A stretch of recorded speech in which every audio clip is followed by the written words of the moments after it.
I'm going to get Why don't you give us your thoughts about facing Vernon again, sir? Well, it's going to be a more exciting fight, I think. I see it in his eyes that, I hurt his pride a little bit. Just like I got my pride hurt when I got my first draw. He's a champion with a lot of pride. He's a champion that's only lost to one man now, too. So he's going to come to obviously impress everybody and impress himself. It's going to be a lot tougher fight, I know that. But with that being said, it's going to be a more exciting fight, so I'm excited about that. And it's a big weekend on a big network, and it's for a world title, and I'm the champion. So shit, man, you can't get better than that. It should be an exciting fight. He didn't. Oh, I'm sorry. Go ahead. What about the fact of fighting in Las Vegas? Does that have anything? Yeah, I love that. I love the fact that I'm fighting in Las Vegas instead of LA. Las Vegas is more of a fight town, not only historically, but just bottom line, that's the mecca of whatever big fight's going to take place in Vegas. So to me, that's ideal. I asked him if what he learned about you in that first fight, and he basically said he just had an off night. It had nothing to do with what you did there. No, it's bullshit. What do you feel about that when he said that? That's not true. That's nonsense. Everyone that faces me for the first time says that I'm very difficult to figure out. I have an awkward style. I'm very versatile. But aside from that, I'm smart too. I got underrated speed and toughness and footwork. And you don't know this unless you face me, whether it's sparring or fighting. So he found that out. But with that being said, he found that out. So obviously he knows more about me. So it should be more exciting because he's going to know what to do. What about fighting Vernon? Is there any things you could take to the next fight that you learned during it? Yeah, fighting him is such a veteran that he does all the little sly things like holding without the referee noticing. That was a big one. Holding without the referee noticing. He stops the action whenever he wants. He pursues the action whenever he wants. He tries to headbutt you or elbow you. At one time in the fight, he even kneed me in the chest. I mean, the guy's pretty sly. And the reason I did hit him behind the head more than once was because I wanted the referee to know that he was holding me. But for some reason, I was getting all the warnings he wasn't. So hopefully, I'm the champion now, and I get the good side of the stick now. But he's sly, man. That guy knows every trick in the book. And even when I try to do my tricks, he kept me at a halt real quick. Like, hey, watch out, son. I'm still a veteran. So I'm not gonna take this for granted. I know he's still the veteran. I know he's still, like Gary said, he's still the champ. But bottom line is, I'm a champ now too, and I gotta defend it. And if I'm gonna maintain it, I gotta have a good performance. How big was it? For the whole boxing community, there was a lot of people that were just saying, "Oh, he's a reality star," and you kind of showed that the contender guys, can do this thing, can win titles. Was that big for you to do that? Well, that was huge. That was huge for me and my promotional company because I'm obviously their first champion and their face kind of, and now that I'm their first legitimate champion. So yeah, me being part of the contender promotion is big. But in reality, with or without them, I was going to get to this point. That's what I trained for. So, for me and my team, I think it means more than the contender. But they kind of just changed people's minds because you had such a great performance. Yeah. Well, the negativity and all the haters, I guess. Of course, it feels good to prove them wrong, but you got to maintain that position, or else it means nothing. So, the haters are waiting to see you fall. So. I'm not going to do that. Sergio, when did your camp for this fight start? It started already. Actually, I've been training since June 9th.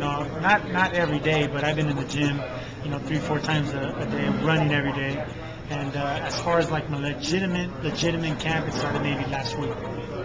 And my sparring starts next week. What did you think of Margarito's victory? I won big money, I'll tell you that. That wasn't as bad of an upset as me and Vernon, but that was a pretty legitimate upset. I knew it was going to happen. There was no ifs, ands, or buts. It was just going to happen. I sparred the guy.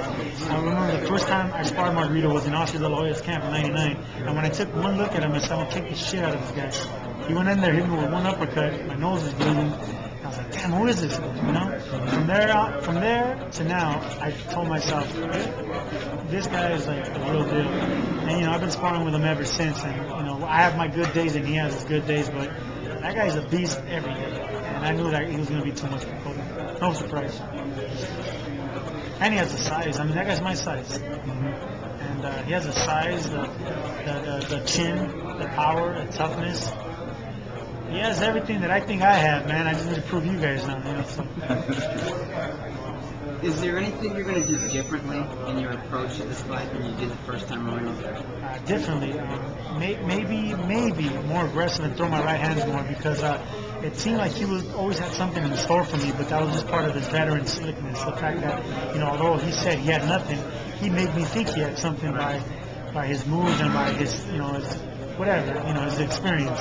This time around, I know that one, I took his best punch early, I think, or one of them, I think, and I'm gonna get a little bit more aggressive, throw more right hands, and press the fight a little bit more. Hopefully, we get a referee that notices that he's holding, that way we can throw more punches.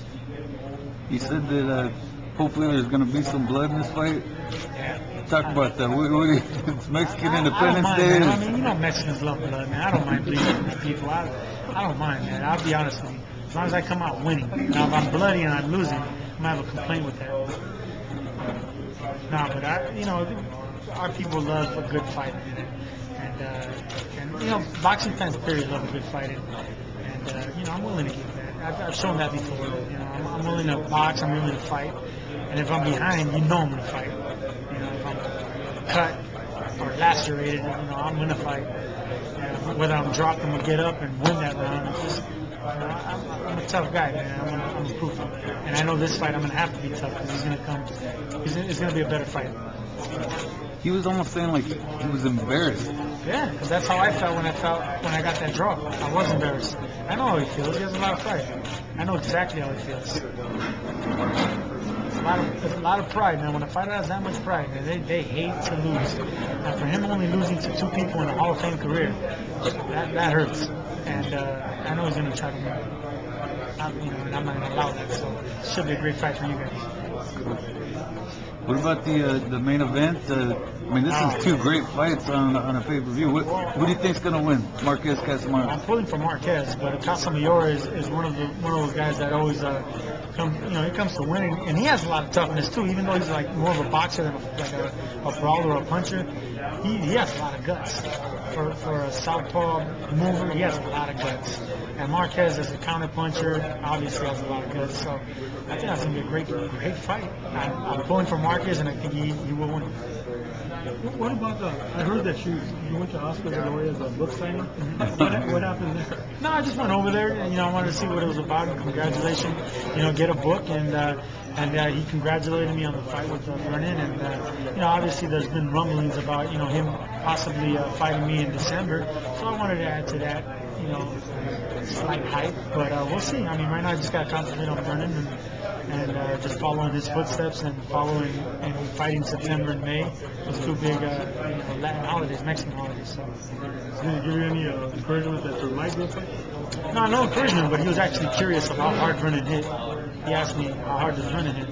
I'm like, didn't hit harder, but yeah, it's a pretty good punch. But he's like, really? Wow. Looks at Eric Roman's like, he doesn't punch like me. Like, I didn't say he doesn't punch hard. He punches hard. It's just I didn't punch hard. I'm middleweight. What's the last book you read? I know you're a big reader. I haven't been reading. I've just been watching movies, and that's not no. I haven't read as much as I used to, man, and I'm very disappointed. It's a lot of movies. Not even a lot of movies because there's been shit movies out there, but I haven't been reading as much as I should. Talk about brand new movies. Movies out on the screen. The only one worth watching right now is probably the Dark Knight. You like Batman? Yeah, but it was a horrible ending, I think. Like it lagged so much.